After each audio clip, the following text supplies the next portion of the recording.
ওই যে বলতেছিলাম দিল্লি শহরে দাঁড়ানো কি কুতুব মিনার, ওই কুতুব মিনার, যার নামে কুতুব মিনার দাঁড়ানো তিনি হলেন কুতুবউদ্দিন বখতিয়ার কাকি রহমাতুল্লাহ আলাইহি। এত বড় একজন আল্লাহর প্রিয় গোলাম ইন্তেকাল যখন হবেন তার আগ মুহূর্তে তার মোহাব্বতের খাদেমকে ডেকে বললেন, খাদেম আমি কুতুবউদ্দিন চলে যাব, তবে শোন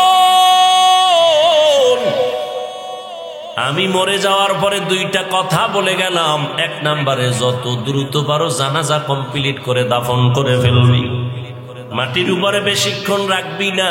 রহমতের নবী বলছেন মাইয়েতের উপরে রাখলে মাইয়েতের কষ্ট হয়, দ্রুত দাফন করো। দ্বিতীয় কথা, আমার খাটিয়া যখন জানাজার ময়দানে নিয়ে যাবি হাজার হাজার হাজার ওলামায়ে কেরামও থাকবে, অনেক ভক্তবৃন্দ থাকবে, খবরদার আমার এই ওসিয়তটা যেন ভুলে না যাও। আমার খাটিয়াটা ময়দানের সামনে রাইখা ঘোষণা দিয়ে দিবা, আমার জানাজা কে পড়াবে আমি নাম বলবো না, তবে এমন একটা লোক আমার জানাজা পড়াবে যার মধ্যে 4টা গুণ পাওয়া যাবে। 4 গুণওয়ালা ব্যক্তি যদি না থাকে আমার জানাজার ইমামতি যেন কেউ না করে। কয় গুণওয়ালা? 4 গুণওয়ালা ব্যক্তি ঘোষণা দিয়া দিবা। খাদেমের যখন বলছে কুতুবউদ্দিন দুনিয়া থেকে চলে গেলেন, নামি দামি এক ব্যক্তি, হিন্দুরা যার আশেক, পুরা যার নামে আজও দিল্লি শহরে কুতুব মিনার দাঁড়ানো, চলে গেল দুনিয়ার থেকে। জানাজার ময়দানে যখন নেয়া হলো গোসল কমপ্লিট করে, খাদেম খাটিয়ারে রাইখা ময়দানে হাজার হাজার মানুষ ওলামায়ে কেরাম একটা চিৎকার দিয়া বললেন, কুতুবউদ্দিনের 2টা ওসিয়ত দেরি না করে দাফন করে দেওয়া। 2 নাম্বার ওসিয়ত, এমন একজন আজকে ইমামতি করবে, জানাজার ইমাম হবে যার মধ্যে কমপক্ষে 4টা গুণ পাওয়া যাবে। কয় গুণ? 4 গুণ পাওয়া যাবে। পুরা ময়দানের ওলামায়ে কেরাম দাঁড়ায় গেলেন, চুপ, কোনো আওয়াজ নাই, সব ময়দান চুপ হয়ে গেল। 4 গুণ না জানি আবার কি কয়। এইবার খাদেম বলতেছে 4 গুণের 1 নম্বর গুণ হলো যেই বান্দা জীবনে জামাত ছাড়া নামাজ পড়ে নাই, জীবনে বালেগ হওয়ার পর থেকে জামাত ছুটে নাই। কয় নাম্বার? 1। 2 নাম্বার গুণ, যে কুতুবউদ্দিনের জানাজা পড়াবে 2 নাম্বার গুণ হলো আসরের 4 রাকাত ফরজ নামাজের আগে আরো 4 রাকাত আছে সুন্নত। কয় রাকাত? আসরের আগে 4 রাকাত সুন্নত যার জীবনে ছুটে নাই, ফরজ না কি চিন্তা করতে পারেন এটা কোন সুন্নত, না পড়লে কোনো গুনাহ, কিন্তু ফজিলত অনেক বেশি। 2 নাম্বার গুণ হলো আসরের 4 রাকাত ফরজ নামাজের আগের 4 রাকাত সুন্নত যার জীবনে ছুটে নাই। 3 নাম্বার গুণ হলো যার এই 2 চক্ষু দিয়া কোনোদিন বেগানারে দেখে নাই, বেগানার নজর লাগে নাই। 4 গুণওয়ালা, জীবনে 2 চোখ দিয়া কোনোদিন বেগানার দিয়ে তাকায় নাই, এমন গুণে গুণান্বিত। এইভাবে একটা একটা বলতেছে, পুরা ময়দান থমকে গেল, কোনো আওয়াজ নাই। কি ব্যাপার? এই অবস্থার গুণ তো কে আছে? বড় বড় আলেম চুপচাপ দাঁড়ানো, এই গুণ তো আমার মধ্যে নাই। একটা আছে আর একটা নাই, আর একটা আছে একটা নাই। এইবার খাদেম বারবার চিল্লায়, হযরতের ওসিয়ত দেরি যেন করা না হয়, তাড়াতাড়ি জানাজা পড়ায়া দাও। আসো আসো, কথা না কইয়া আইয়া যাও, আসো, নাইলে আল্লাহর ওলি কইলো কা। আউলিয়ারা কারে উকবা ইখতিয়ার, জাহেলারা কারে দুনিয়া ইখতিয়ার। মাইলে মোমেন সোয়ে মোমেন মিশাওয়াত, মাইলে কাফের সোয়ে কাফের মিশাওয়াত। দীর্ঘ সময় যাচ্ছে, খাদেম বারবার বারবার এলান করে। হঠাৎ করে ময়দানে হাজার হাজার মানুষ, পেছন থেকে একটা চিৎকারের আওয়াজ, চিল্লায় বলে, আমাকে কুতুবউদ্দিনের খাটিয়ার সামনে যাওয়ার মতো রাস্তা করে দাও। সামনে যাওয়ার মতো রাস্তা করে দাও। সবাই চমকে উঠে রাস্তা করে দিল। আল্লাহর বান্দা ইসা খাটিয়াটা ধরে একটা চিৎকার দিয়ে কয়, কুতুবুদ্দিন রে, নিজেও গেলি আমারেও ভেজালে ফালাইয়া গেলি। আমি যে 4 গুণের মালিক, আমার মালিক ছাড়া কেউ জানে না, আমার স্ত্রী জানে না আমি 4 গুণের মালিক। আমি আসরের আগের সুন্নাত বাদ দেই না, এটা খবরটা আমার স্ত্রীও জানে না। এই 4 গুণওয়ালা ব্যক্তি জানাজা পড়াবেন, ওই লোকটাকে কুতুবুদ্দিনের ব্যক্তি জানাজা পড়ানেওয়ালা। ওই ব্যক্তিগুলো জঙ্গলের সুফি দরবেশ না।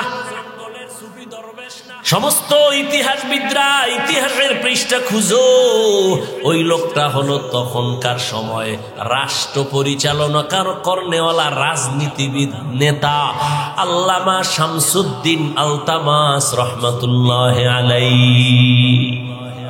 এরা হইল রাজনীতি করনেওয়ালা। আর এখন দুনিয়াতে রাজনীতি চলে না, চান্দাবাজি আর ধান্দাবাজি চলে। চান্দাবাজার ধান্দাবাজে ভরে গেছে দুনিয়া। কি মসজিদে কোনো রাজনীতি চলবে না, কিন্তু সব থেকে চান্দাবাজি ধান্দাবাজি রাজনীতি মসজিদ নিয়ে বেশি।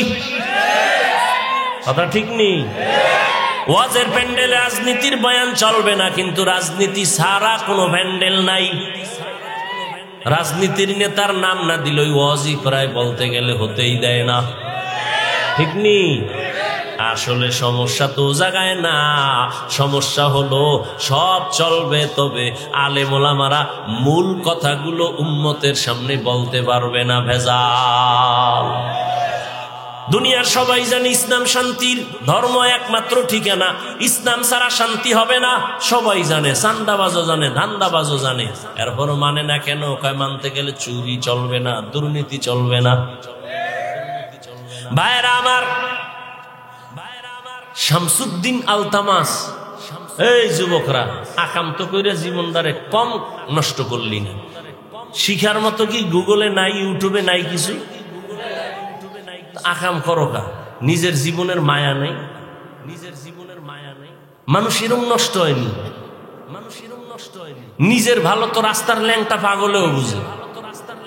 পাগলে আগুনে ঝাঁপ দেয়, জানেও মরবে। তুমি কেন জেনে শুনে আগুনে ঝাঁপ দিছো মরার জন্য? নিজে মরবি মরবি চাকার তলে হইরা। মা বাবার ইজ্জতটাকে নষ্ট করো কেন? তোর মা ঘরের মধ্যে কান্না করে, বাবায় কাঁদে, সন্তানের চরিত্র এত খারাপ, মানুষের সামনে মুখ দেখাইতে পারি না, মাও কান্না করে, বাবাও কান্না করে।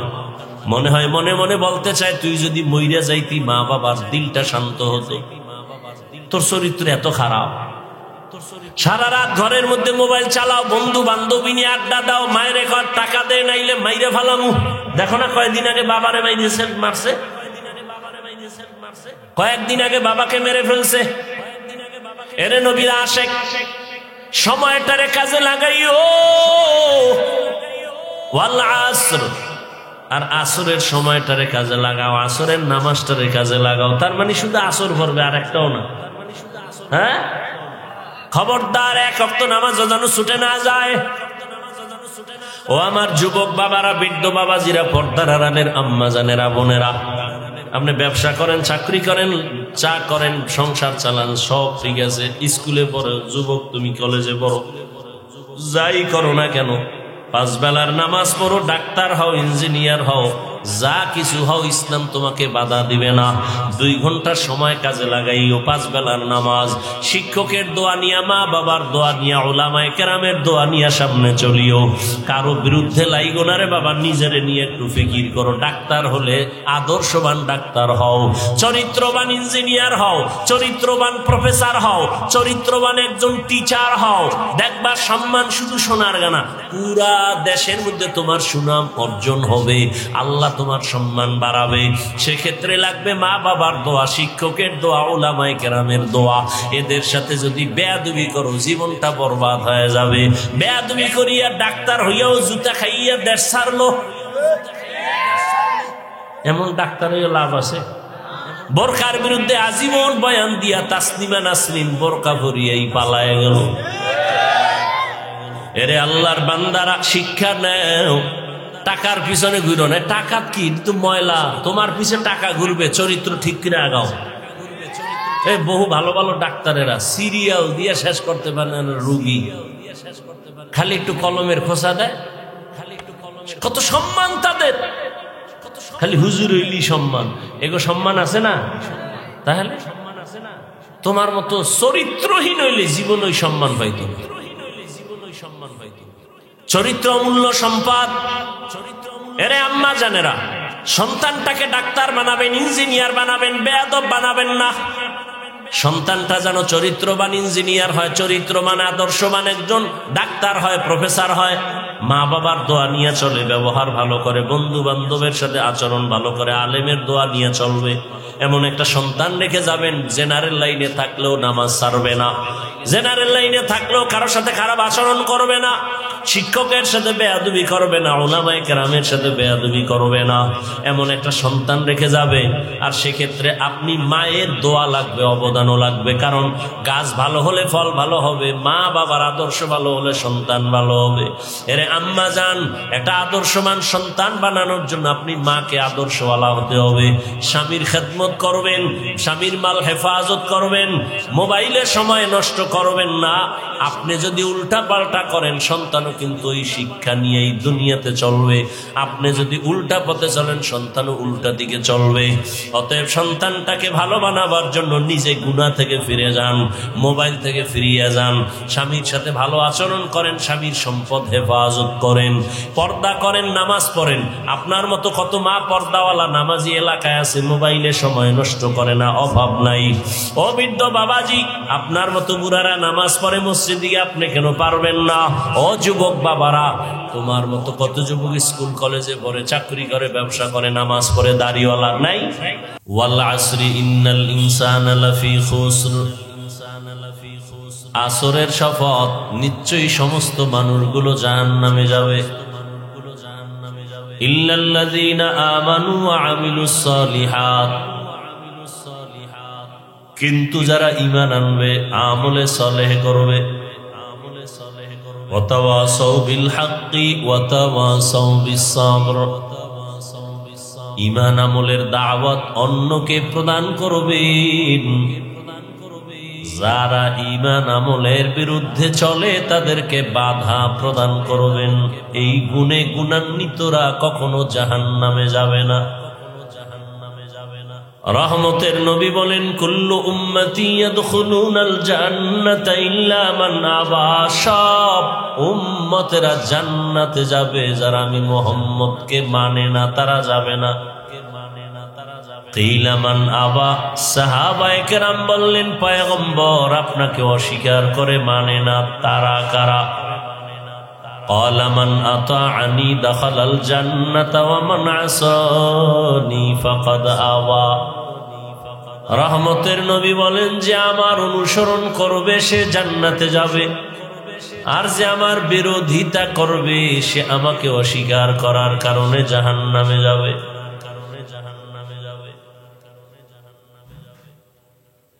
আল্লাহ পাক যেই সূরাটা আমি তেলাওয়াত করেছি, ওয়াল আসরে সূরা, শুরুতে আল্লাহ শপথ করেছেন, কসম করেছেন। এরকম আরো কয়েক জায়গায় আল্লাহ বিভিন্ন সূরার শুরুতে কসম কেটেছেন। ওয়াস সামাঈ যাতিল বুরুজ ওয়াল ইয়াউমিল মাউউদ ওয়া শাহিদিন ওয়া মাশহুদ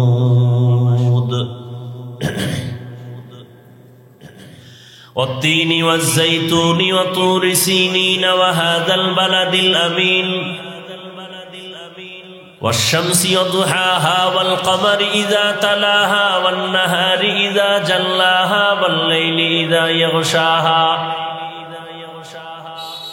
والضحى والليل إذا سجى ما ودعك ربك وما قلى وللآخرة خير لك من الأولى।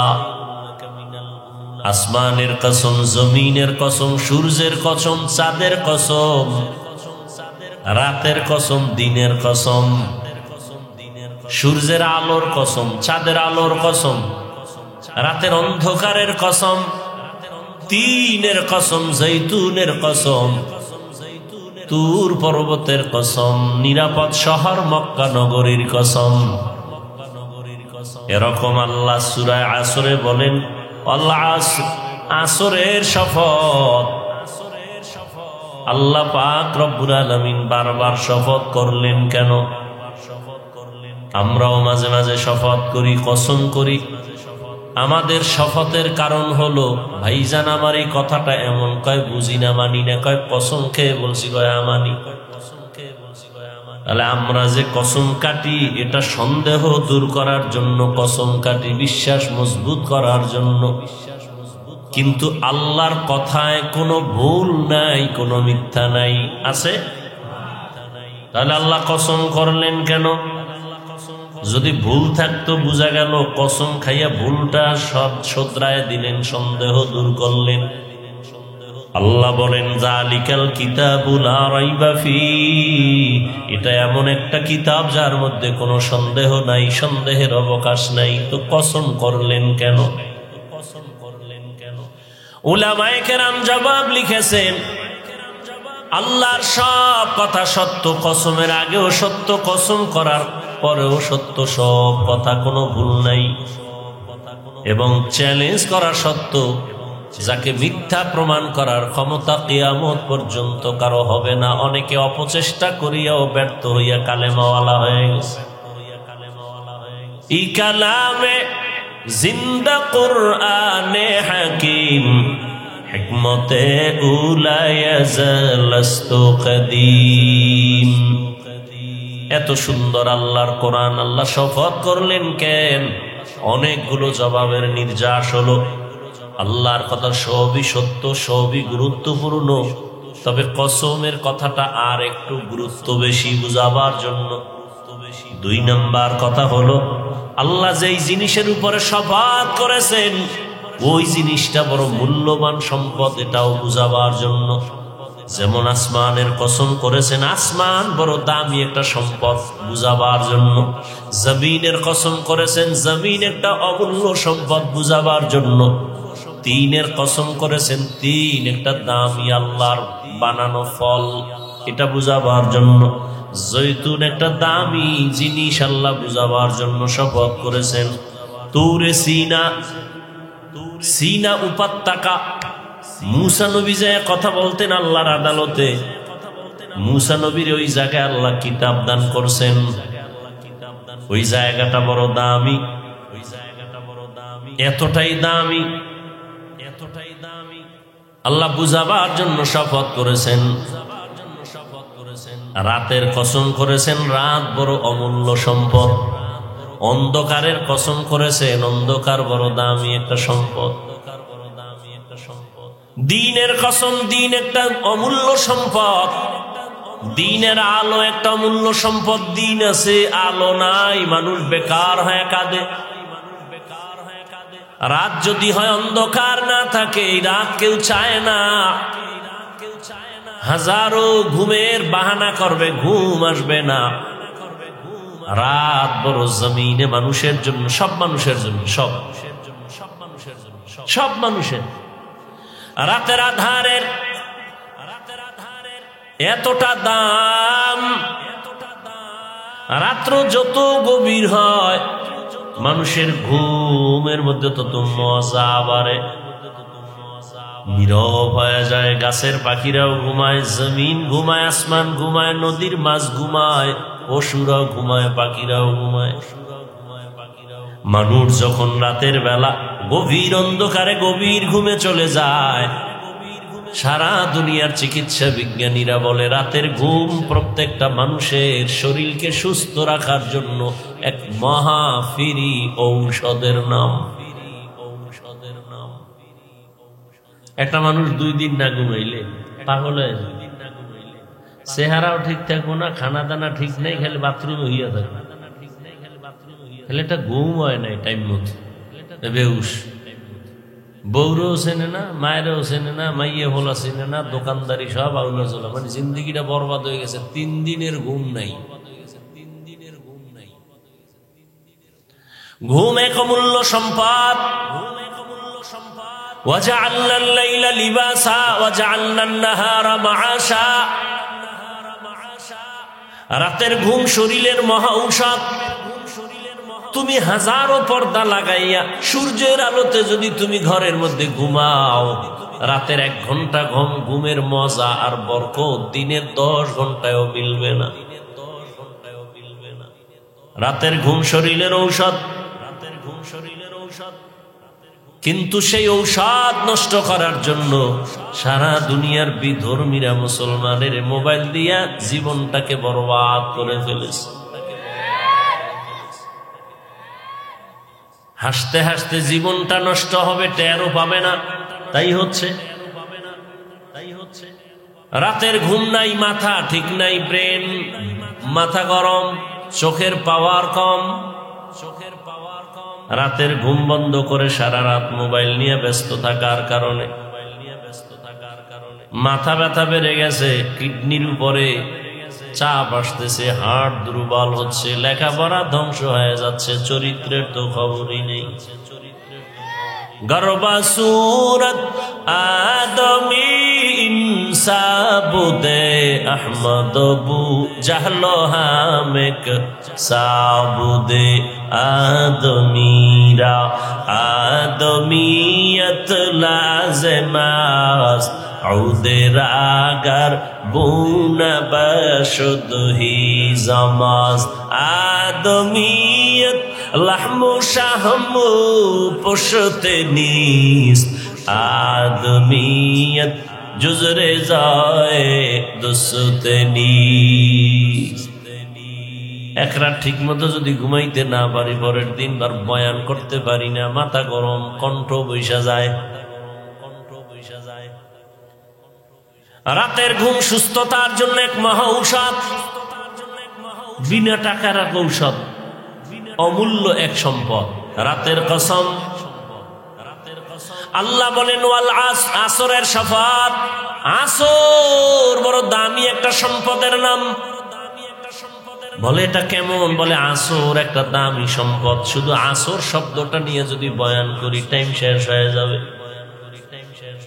তাহলে আসর দিয়ে আজকে বয়ান করি, সামনে আর আলোচনা ইন্নাল ইনসান লাফি খুসর দিকে আর যাব না। হয়তো আসরের আলোচনা বাদ দিয়ে ওদিকে যাব, নয় ওদিক বাদ দিয়ে শুধু আসর নিয়ে কথা বলবো। কোনটা কম? দোনোটা তো রইব। বাঙালি তো আসরটাও চায়, ভাও চায়।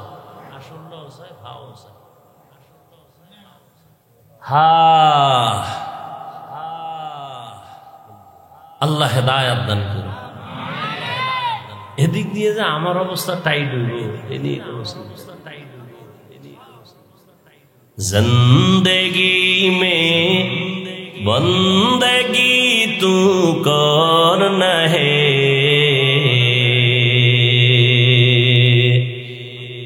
जिंदगी में बंदगी तू करना है, जिंदगी बे बंदगी शर्मिंदा है, जिंदगी बे बंदगी शर्मिंदा है। রিভাবটা দিতে পারলি না, আসল মিস্ত্রি তো নাই।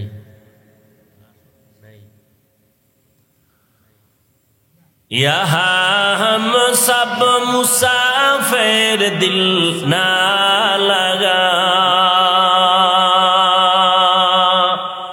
এই কই যান আমারে রাইখা, তা আমিও যাই বাড়ি। তাড়াতাড়ি এন যান, अहले दिल की नजर से रूह करता जा, शाह दौलत सब फकीर गर नेक नेहे, शाह दौलत सब फकीर गर नेक नेहे, जिंदगी में बंदगी जिंदगी तू करना है, जिंदगी बे बंदगी शर्मिंदा है, जिंदगी बे बंदगी शर्मिंदा है। जिंदगी में बंदगी कुन बंदगी, बंदगी बे जिंदगी शर्मिंदगी। भाईरा আমার, আল্লাহ আসরের শপথ করলেন। আসর দামি একটা সম্পদ, এই সম্পদটারে যারা মূল্যায়ন করবে তাদেরও মূল্যায়ন বেড়ে যাবে। বলে এই সম্পদটার নাম কি? বলে আসরের এক অর্থ হলো সময়। আসরের অর্থ কি? এই রকম 25টা অর্থ আছে শুধু আসর শব্দটার। আমি শুধু 2টা শব্দের অর্থ 2টা নিয়ে কিছু কথা বলবো। এর মধ্যে একটা অর্থ বললাম, আসর মানে কি? সময়। এখন যদি মনে করেন তো সময় অর্থ, তার অর্থ কি হবে? আল আসর মানে সময়ের শপথ। তার মানে সময় বড় দামি। কেমন দামি? বলে মানুষের টোটাল জিন্দেগিটা সময়ের চাদরে আটকায় দিছেন আমার আল্লাহ। সময়টাকে আবার ভাগ করিয়া ফেলায় অনেকে, অতীত, বর্তমান, ভবিষ্যৎ।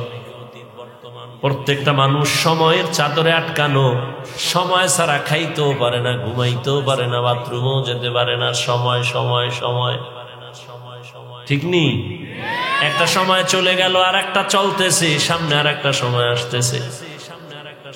এই সময়টাকে যারা মূল্যায়ন করবে তারা দুনিয়াতেও বড় লাভবান হবে, আখিরাতেও লাভবান হবে। জমিনের মধ্যে যারা লাভবান হয়েছে সময়কে কদর করার কারণে, আর যারা সময়টাকে কদর করে নাই, অবমূল্যায়ন করেছে, এরা নিজেরাও এভাবেই নষ্ট জীবন নিয়ে চলে গেছে। কেউ তার নাম নিশানাও জানে না। আর সময়টাকে যারা কাজে লাগাইছে তারা দুনিয়ার লাইনও দামি, আখিরাতের লাইনও দামি হয়েছে। দুনিয়ার লাইনে যারা সময়টারে মূল্যায়ন করে, করায় গন্ডায় হিসাব করে করে কাজ করে, ওরাও দুনিয়াতে বড় লাভবান। কত মানুষ শুধু পান দোকানদারি করে আজকে বিল্ডিং এর মালিক হয়ে গেছে। কেন? বলে পান দোকানদারি করতে গিয়ে সময়টারে কাজে লাগাইছে, অবহেলায় কাটায় নেই। আবার অনেক কোটিপতি ব্যবসার লাইনে গিয়া ফকির হয়ে গেছে। টাকা টাকা করতে করতে সময়টাকে অবহেলা করছে, নিজের জিন্দেগি অবহেলিত হয়ে গেছে। আবার আখিরাতের লাইনে যারা সময়টারে মূল্যায়ন করছে তারা আখিরাতের লাইনেও বড় দামি হয়ে গেছে।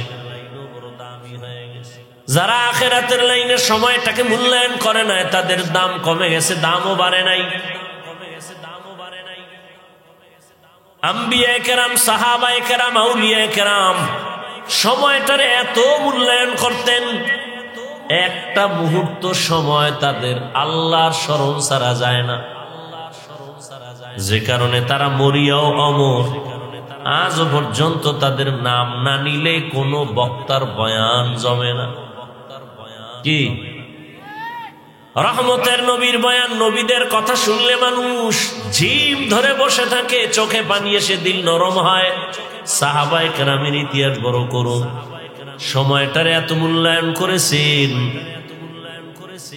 যে কারণে তাদের সম্মান কিয়ামত পর্যন্ত, কিয়ামতের দিনও তাদের সম্মান।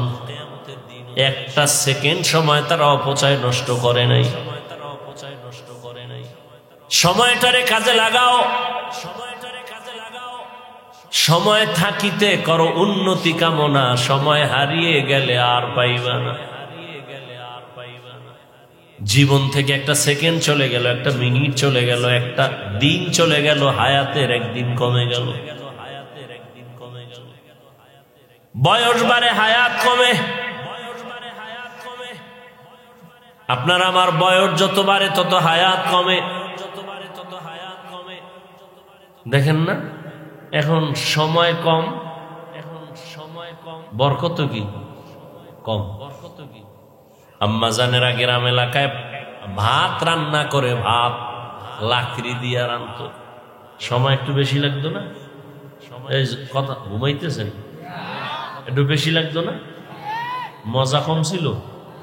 এখন শর্ট করে ফেলাইছে কি, গ্যাস আরো শর্ট, কি বিদ্যুৎ ঢুকায় দাও, আম্মা দিতে না দিতে ভাত হয়ে গেছে, শর্ট করে ফেলাইছে, বরকত শর্ট হয়ে গেছে। খায় আর বাথরুম, খায় আর বাথরুম, ভিটামিন নেই। তাজা ফল খাইতো, ওই শাক উঠাইয়া এগুলো খাইতো।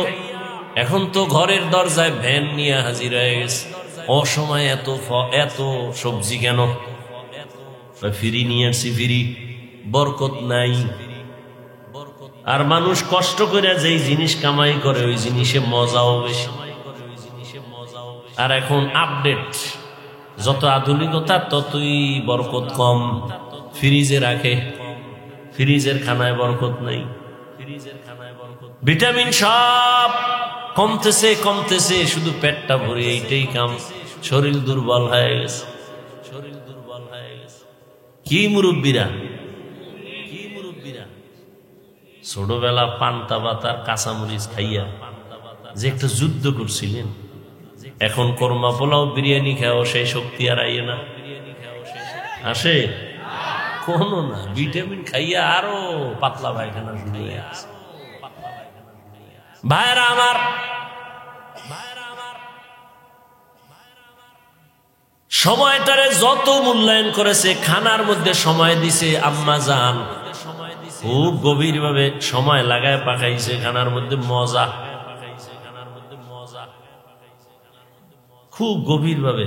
তরকারি ভালো করে ধুইছে, মাছ রান্না করতে গিয়ে ভালো করে মাছটারে কাইটা সুন্দর করে ধুইছে, ধুইয়ার পরে পাকাইছে সুন্দর ভাবে, মজা অন্যরকম। এত সময় নাই, কাজের মাইয়েরে দিয়া কর, এ কোন রকম লামসাম কইরা পাক করছে, কোনো মজা নাই,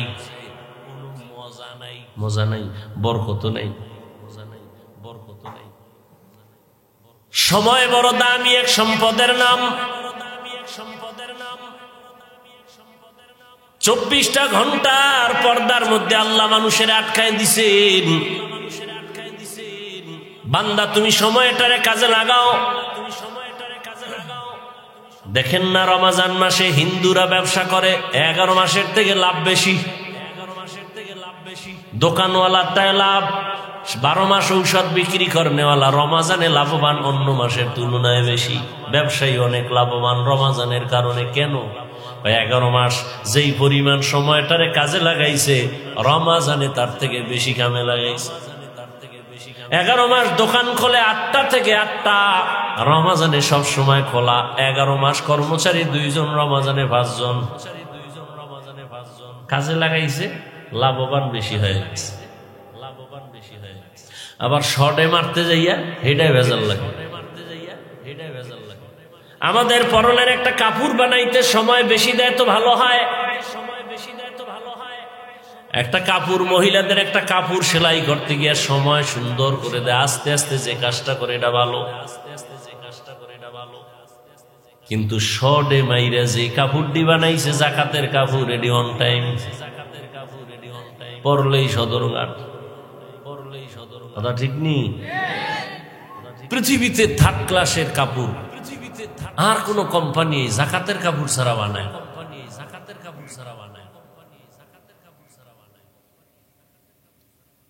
জাকাত দেয় ঠিক, কিন্তু আল্লাহর থেকে কিছু পাবে না, কিচ্ছু পাবে না, ধোঁকা, মানুষকে দেখানোর জন্য। কিন্তু যে একটা বরকত পাওয়ার কথা এটা পাবে না। সময়টারে যে যেই লাইনে কাজে লাগায় ওই লাইনে সে লাভবান। আপনাদের এলাকার থেকে 4টা যুবক ছেলে বিদেশ গেছে চাকরি করবে, ধার ঋণ হইয়া টাকা নিয়ে গেছে। বিদেশ যাওয়ার পরে 2 জন লালে লাল। কেমন লাল?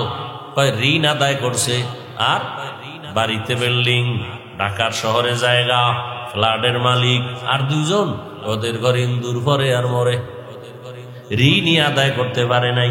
চারজন একসাথে গেল, ওদের হালাত এমন কেন?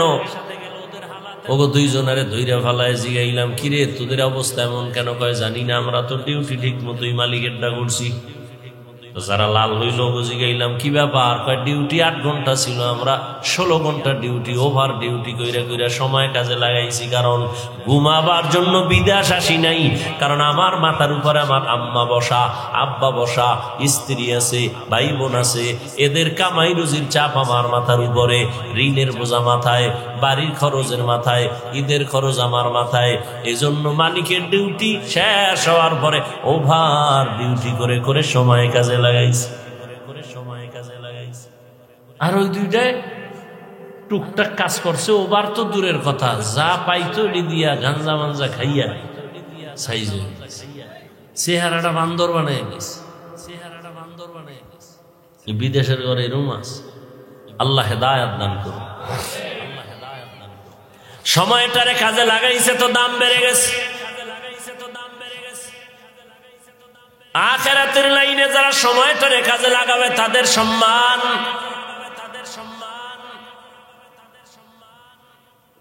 একদল যুবকরা আমরাও তো সময়টারে কম কাজে লাগাই না, সারাটা রাত আমরা মোবাইল নিয়ে ব্যস্ত সময় কাটাই। সারা রাত 1 সেকেন্ডের জন্য আমাদের ধ্যান খেয়াল বাইরে যায়। হ্যাঁ, তুমি ওই দিকে যদি তুমি সময় কাজে লাগাও, ওই লাইনেই তোমার আবার দেখবা অবস্থা আগায় যাবে।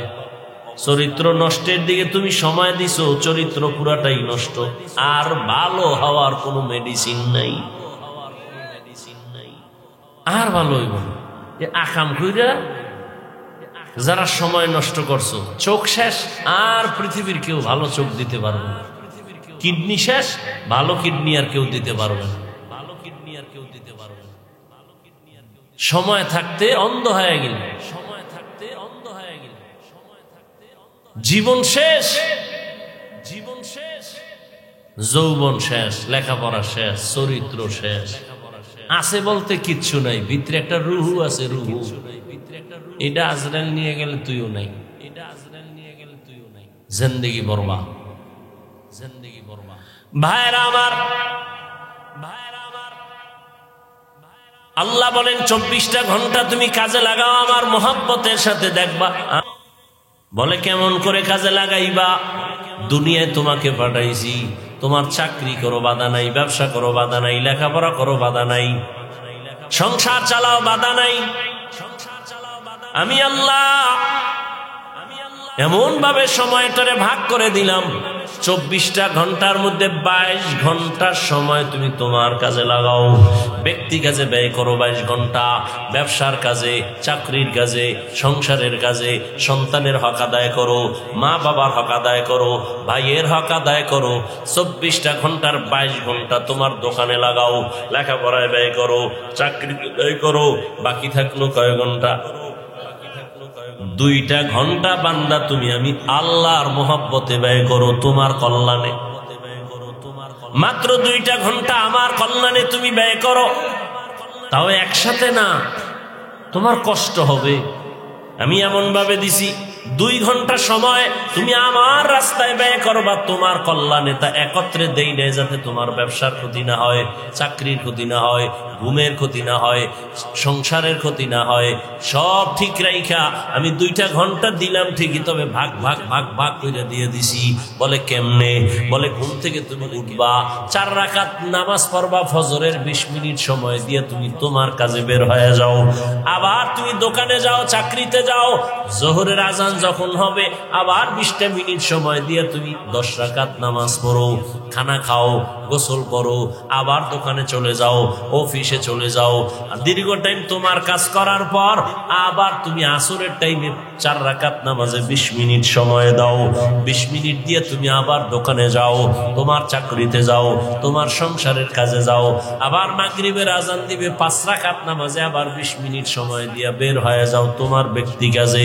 আবার এশার আজান যখন দিবে 9 রাকাত নামাজে আইসা 20 মিনিট সময় দিয়া ঘরে যাই স্ত্রীর হক আদায় করো, সন্তানের হক আদায় করো, খানা খাইয়া পেট পরে এবার ঘুমায় যাও, আবার ভোর রাত্রে উঠে আমি মাওলারে ডাক দাও। এই যে 20 মিনিট 20 মিনিট 20 মিনিট করে 5 ওয়াক্ত নামাজে সময় দিলা, 5 করে 100 মিনিট সময় দিলা, পুরা 2 ঘন্টাও না। কিন্তু আমি আল্লাহ, তুমি যদি এই 20 মিনিট করে সময় দাও, এমন ভাবে দিছি যাতে তোমার ঘুমের ক্ষতি না হয়, ব্যবসার ক্ষতি না হয়, চাকরির ক্ষতি না হয়, লেখাপড়ার ক্ষতি না হয়, তোমার পরিবারে সময় দিতে যেন ক্ষতি না হয়। সব ঠিক রাখার পর 20 মিনিট তুমি যদি আলাদা আলাদা ভাবে সময় না দিয়া নামাজ বাদ দিয়া ঘুমাও, আমি আল্লাহ করায় গন্ডায় সব হিসাব নিব, রেডি থাকরে বান্দা। আর যদি তুমি এই সময়টারে কাজে লাগাইয়া দোকানদারি করো, চাকরি করো, ব্যবসা করো, আমি আল্লাহ 2 ঘন্টার সময় কাজে লাগানোর বরকতে পুরো 24টা ঘন্টাই নেকের পাল্লায় উঠায় দিব। আতিনা ফি দারে দুনিয়া না হাসান, আতিনা ফি দারে উকবা না হাসান, ইয়া গিয়াসাল মুস্তাগীসিন ইহদিনা লিফতিখারা বিল উলুমে ওয়াল গিনা। হর গরিদে নেকো তু তৈয়ার হ্যায়, जो न मांगे उससे तू बेजार है। আল্লাহ কত দয়া করলেন। আল্লাহ কইছে চাকরি ব্যবসা সংসার বাদ দিয়ে খালি কোরআন শরীফ পড়ো, তেলাওয়াত করো, জিকির করো, তসবিহ লয়ে সারা রাত কাটো। আল্লাহ বলছেন বরং আপনি যদি 2 ঘন্টার সময় এভাবে আল্লাহর দেওয়া লাইন মতো কাজে লাগান, তাহলে আপনার সংসারে যে সময় দিচ্ছেন এটাও ইবাদত। আপনি যে দোকানদারি করেন ইবাদত, চাকরি করবেন ইবাদত, সব আপনি যে ঘুমাইতেছেন এই ঘুমটাও ইবাদত। নবীজি বলেন কেউ যদি এশার নামাজ পড়ে ঘুমায়, আবার ঘুম থেকে উঠে যদি সময় মতো ফজরের নামাজ 4 রাকাত আদায় করে নেয়, নবী বলেন ঘুমানোর সময়টাও নেকের পাল্লায় ওজন করা হবে। মকুন সুসুতি নামাজে পাঞ্জেগানা ফাওয়াইলুল লিল মুসাল্লিনাল্লাযিনা মুমিনারা ইনামাজে ইমদাদে দা ইস্তাঈনু আয়াতে আবখা আয়াতে কদ আফলাহারা ইয়াদিকুন গৌর কুন্দর মানিয়াজদিল সাদিকুন। সময়টারে কাজে লাগাইয়েই তো বড় পীর আব্দুল কাদের জিলানী, সময়টাকে কাজে লাগানোর কারণেই তো খাজা মুঈনুদ্দিন চিশতি আজমিরি, সময়টাকে কাজে লাগানোর কারণেই তো বড় বড় রাম্য কবরে গিয়েও তারা অমর হয়ে আছেন। চট্টগ্রামের জমিনে ঘুমন্ত ওলিয়ে কাবিল শাহ আমানত রাহমাতুল্লাহ আলাইহি, গরিব মানুষ, কে চিনত তার নাম ঠিকানা? তিনি ছিলেন এক ডিসি সাহেবের পিয়ন। কে কে? শাহ আমানত। আজকে ডিসির কোনো খবর নাই, আর শাহ আমানতের নাম শুনিয়া বিধর্মীরাও শ্রদ্ধা করে, স্মরণ করে। কারণ কি? সময়টারে কাজে লাগাইছেন তো আল্লাহ তাকে কাজে লাগাই দিছেন, মানুষের অন্তরে ঢুকাই দিছেন, আর মানুষ কলিজা দিয়া মোহাব্বত করে। আজকে তার নামে বিমানবন্দর, আমানত শাহ বিমানবন্দর চট্টগ্রাম, শাহজালাল আন্তর্জাতিক বিমানবন্দর ঢাকা। এটা টাকা দিয়া হয় না, ক্ষমতার মাস্তা নিতে হয় না, আর সময়টারে কাজে লাগাইলে আমার মাওলা সম্মান দিয়ে দে। আতিনা ফি দারে দুনিয়া না হাসান, আতিনা ফি দারে উকবা না হাসান, ইয়া গিয়াসাল মুস্তাগীসিন ইহদিনা লিফতিখারা বিল উলুমে ওয়াল গিনা। ওয়াল আসর, আসরের শাফাত, আসরের এক অর্থ বললাম সময়, সময়টারে কাজে যারা লাগাবে তাদের জিন্দেগিটা কাজে লেগে যাবে, মরিয়া গেল তারা অমর হয়ে থাকবে মানুষের অন্তরে। আসরের আর এক অর্থ হলো আসরের নামাজ, এটারে কাজে লাগাও। কেন? হাফিজু আলাস সালাওয়াত ওয়াস সালাতিল উসতা ওয়া কুমু লিল্লাহি কানিতিন। আসরের নামাজ তোমরা হেফাজত করো, কারণ এটা রাত আর দিনের মধ্যবর্তী নামাজ। এই নামাজটা পড়লে দেখবা তোমার কল্যাণ। কেন? হাদিসে নবী বলেন যে আসর পড়লো না তার জিন্দেগি পুরাটাই বরবাদ করে ফেললো। আসরের টাইম এমন একদল ফেরেশতা ডিউটি করতে করতে আসরের সময় বিদায়, নতুন রাতের ডিউটি করনেওয়ালা ফেরেশতা এসে হাজির হয়। যাওয়ার সময়, এটা কোন থানা? সোনারগাঁ থানা। ওসি মাঝে মাঝে বদলি হয়নি, কথা বল না কেন? আগে ওসি ছিল, এখন বদলি হয়ে গেল। বদলি হওয়ার টাইম যখন নোটিশ যখন আইসা পড়ছে, যাওয়ার আগে নতুন ওসি আসে, আসার পরে তারে বুঝাইয়া দেয়। বুঝাইয়া দেওয়ার সময় ওসি সাহেব কানের মধ্যে একটা আওয়াজ দিয়া যায়, এই এলাকার অমুক অমুক লোকগুলো হাতে রাইখো, তাহলে তোমার হাদিয়া ঠিকঠাক মতো চলবে। ঠিক নি? এই থানার ভেতরে অমুক লোকগুলো তুমি সম্মানের সাথে দেখো, ভালো মানুষ। ওসি সাহেব তদন্ত ছাড়া নতুন ওসি শুই নেই, তাদের উপরে ধারণা ভালো না খারাপ? বলেন না কেন? ভালো। ঠিক আসরের ফেরেশতা যখন চলে যায়, সারাদিন ডিউটি কইরা যাওয়ার সময় রাতের ফেরেশতা যখন হাতে আইসা ডিউটি ধরে, ওদের কয় এই যে নামাজের মধ্যে যারা দাঁড়ানো লোকগুলো ভালো, আমরা সাক্ষী দিলাম, তোমরাও সাক্ষী দিয়ে আমল নামায় লিখিও। আসরের নামাজ এই জন্য জহুর কোন রকম পড়ে, মাগরিবটা কোন রকম ধরে, এশা পড়ে, ফজরটাও যারা পড়নেওয়ালা পড়ে, আসরের মধ্যে বড় ঝামেলা হয়ে যায়। মনে পড়ে গেল একটা আপনাদের স্মরণীয় ঘটনা। দিল্লি শহর কোথায়? কোথায়? ভারত। ভারত হলে একটু ঘৃণায় না? ভারত ঘৃণা আসবে কেন? ভারত তো ওই জমিন, যেই জমিন থেকে প্রথম পৃথিবীর বুকে হজ শুরু হয়েছে। হজ, হজ, ওয়াজ না কি? বরকতি জমিন না? কথা বল না। ভারতের জমিন থেকে পৃথিবীর ইতিহাসে প্রথম হজের কাজ শুরু।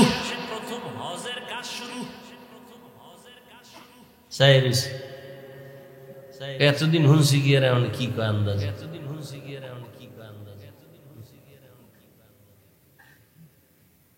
ভাইরা আমার, ভারতের মূল নাম হিন্দুস্তান। কি নাম? এই যে হিন্দুস্তান নাম হইল, এটা কোনো কেমনে? হিন্দুস্তান নামটা কোন বিধর্মীর না, নূহ আলাইহিস সালামের সন্তানের নামে নাম। এই জমিন এমন এক জমিন, যেই জমিনে আজও আলোর মিনার দাঁড়ানো আছে, কুতুব মিনার। কি মিনার? যেই জমিনের মধ্যে এত বড় বড় বড় বড় আউলিয়া সেখানে আছেন। যেমন সাধারণ মানুষ জানে খাজা মঈনুদ্দিন চিশতি আজমিরি, তো ঠিক আছে, নিজামুদ্দিন আউলিয়া, তাবলিগের মার্কাজ, এরপরে দেওবন্দ মাদ্রাসা। যেই দেওবন্দের আলো নাই এমন কোন রাষ্ট্র নাই। সারা দুনিয়াতে দেওবন্দের আলো ছড়ানো। রাজনীতির ময়দানে যাবেন, দেওবন্দের আলো। পীর মুরিদির লাইনে খুঁজবেন, দেওবন্দের আলো লাগানো সারা দুনিয়ায়। আমেরিকায় যাবেন, সব জায়গায় এই মাদ্রাসার আলো, দেওবন্দেরই একটা আলোর বাতি জ্বলতেছে। এই ব্রিটিশ বেঈমানের গোষ্ঠীরা কম অত্যাচার করে নাই মুসলমানের উপরে। হাজার হাজার মাদ্রাসা বন্ধ করে দিছে, হাজার হাজার আলেম ওলামাদেরকে ফাঁসি দিয়া গাছের সাথে লাশটা ঝুলাইয়া রাখছে। এই জমিনের মধ্যে প্রথম আমাদের আব্বা জান আদম আলাইহিস সালামের কদম পড়েছে, চরণ দিবে, ঠিক নি? এখান থেকে পায়ে হেঁটে হেঁটে গিয়া বাইতুল্লাহে 40 বার আদম নবী হজ পালন করেছে। তাহলে পৃথিবীর ইতিহাসে প্রথম হজ শুরু হয়েছে কোন জমিন থেকে? ভারতের থেকে। জমিন বড় পবিত্র, বুঝেন নাই কথা? জমিনের মধ্যে দাঁড়ানো ছিল বাবরি মসজিদ। আপনারা ভয় পান না? না না না, মানুষে মালিক বাটাওয়ালারা ইট বানায়, যে অনেক টাকা ব্যয় করিয়া করিয়া টাকা পয়সা দিয়া ইটের বাটা বানাইয়া ইটের কত লাকড়ি দিয়া ভরায় ভরায় ভরায় ভরায় এটার ইট বানাই, ফরমা দিছে যেটা একটু আঁকা বাঁকা ফালায় দেয়, ফ্রেশ ইটগুলো রাইখা এইবার তাল দিয়া রাখছে সুন্দরভাবে, ট্রাক ভর্তি করে লইয়া যায়। একজনে দেখতেছে কই নাই, কয় বাড়ি বানাইব সুন্দর, এত সুন্দর যত্ন করা ইট বড় দামি, সিরামিক্সের ইট আরো কত দামি। আইয়া দেহে 6 জনে মহিলা পুরুষে আতুরা লইয়া আরে বাড়ি কি গুড়া বানাই। আরে এত সুন্দর দামি ইট, ফর্মা দিয়ে একটু বাঁকা হইছে, ওটারে ফালাই দিছে। সুন্দর ফ্রেশ ইটগুলো নিয়ে সেটা রাখে বাইরা কইরা। এই ইটটি নামাইতে কত, এর লাকড়ি গেছে কত, পুড়তে পুড়তে জানসা, তুই ইটির হোমানে ভাঙতে আছো, এটা কত হইল? এত দামি ইট, তোমরা এটি ভাঙবো কেন? এরা তো জুলুম করতেছে। তার সেরা বুঝবি না, এই ইটগুলো ভাঙ্গার কারণ হলো এই আস্তা ইট বানাইতে কত লাকড়ি গেল, কত আগুন গেল, কত শ্রমিকের ঘাম গেল, কত শ্রমিক ভিতরে ফুইরে মইরে যায়, দিন নাই রাত নাই, কষ্ট কষ্ট কষ্ট। এটা এত সহজ নাকি ইট বানানো? আপনার এই মাটি দিয়ে ওই বলি কতটা প্রসেসিং করা লাগে এই মাটিটারে, এরপরে ইট বানায়। ইটারে আস্তা ইট ভাঙ্গো কেন? বিল্ডিং মজবুত হওয়ার জন্য এই গুড়া খোয়া কঙ্কর গুলো মাটির তলে দিতে হবে। এতগুলো ভাঙ্গিয়া ভাঙ্গিয়া যখন তলে দিয়ে দিব, তখন বিল্ডিং সুন্দরভাবে দাঁড়ায় যাবে। না হয় যত মাস্তানি করো না কেন, বিল্ডিং আর দাঁড়াবে না। ওরে ভারতের মধ্যে বিপদ, ওই ফিলিস্তিনের মধ্যে মুসলমানের উপরে হামলা আর বিপদ, ভয় পাও কেন মুমিন? তোমার মতো যুবক রাস্তায় গাড়ি চালায়, নামাজ ছাড়ে না। তোমার বিবেকটাকে প্রশ্ন করো, তুমি কেন পারো না? তোমার কপাল কেন খারাপ? তোমার মতো যুবক তাকায় দেখো, নদীর মধ্যে মাছ ধরে, কৃষি কাজ করে, নামাজ পড়ে, তুমি কেন পারো না? এখনো সময় আছে, তওবা করে নেও, সময়টারে কাজে লাগাও। আর জীবনে অপচয় সময় নষ্ট করবা না, আর নামাজ ছাড়বা না, মা বাবার বরদোয়া নিবা না, শিক্ষকের দোয়া নিয়া, উলামায়ে কেরামের দোয়া নিয়ে, নবীর আদর্শ মেনে জীবন চালাবা। তওবা করার যদি নিয়ত হয়, দুটো হাত আমার আল্লাহকে দেখায় দাও। আয় আল্লাহ, হাতগুলো কবুল করে নেন, তওবা কবুল করে নেন, তওবার উপরে মজবুত হইয়া চলার তৌফিক দান করেন, আমিন। আলহামদুলিল্লাহি রাব্বিল আলামিন, ওয়াসসালাতু ওয়াসসালামু আলা সাইয়্যিদিল আমবিয়াই ওয়াল মুরসালিন ওয়া আলা আলিহি ওয়া আসহাবিহি আজমাইন। ইয়া আরহামার রাহিমিন, يا أرحم الراحمين، يا أرحم الراحمين، رب ارحمهما كما ربياني صغيرا।